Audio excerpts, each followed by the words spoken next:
Enrile, inilibing na!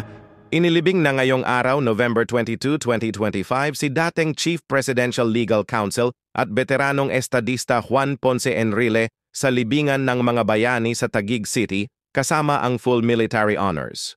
11:53 a.m. nang tuluyang masil ang kanyang ataol matapos ang seremonya na pinangunahan ng Armed Forces of the Philippines, AFP. Dumating ang flag-draped casket bandang 10:20 a.m.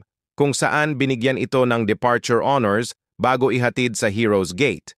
Sa pagpasok sa libingan, inihatid ang ataol sa pamamagitan ng solemneng funeral march. Pagdating sa mismong lugar ng libing, naghatag og final benediction si Reverend Father Cherish Chester Serrana og gisundan kini og final viewing para sa pamilya, mga kaibigan ug mga nanghupot kaniya hangtod sa katapusan. Dumalo sa seremonya sina President Bongbong Marcos, Defense Secretary Gilbert Teodoro Jr., Health Secretary Ted Herbosa, dating Senador Gringo Honasan, at dating ICT Secretary Ivan Uy. Pero kahit solemn ng libing, hindi pa rin nawala ang kontrobersya.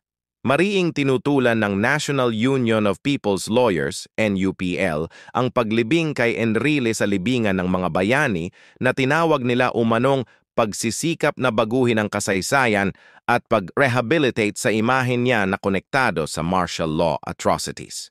Giingon sa grupo nga kini nga desisyon usa ka grabe nga pagbaliko sa kasaysayan pareho sa ilang pagsupak sa paglibing ni Ferdinand Marcos Sr. sa mao gihapong lugar ni adtong 2016. Si Enrile nga dugay nang nailhan nga usa sa mga arkitekto sa pagpatuman sa batas militar. Sa ulahi mitalikod og nahimong usa sa mga leader sa 1986 EDSA People Power nga mipahawa sa pamilya Marcos ngadto sa exile.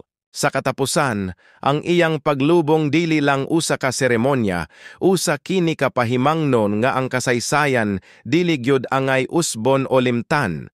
Kita, padayon nga bantay sa kamatuoran, ayaw itugot nga ang kasaysayan usbon, mangutana, mobatikos, ug magmatngonta.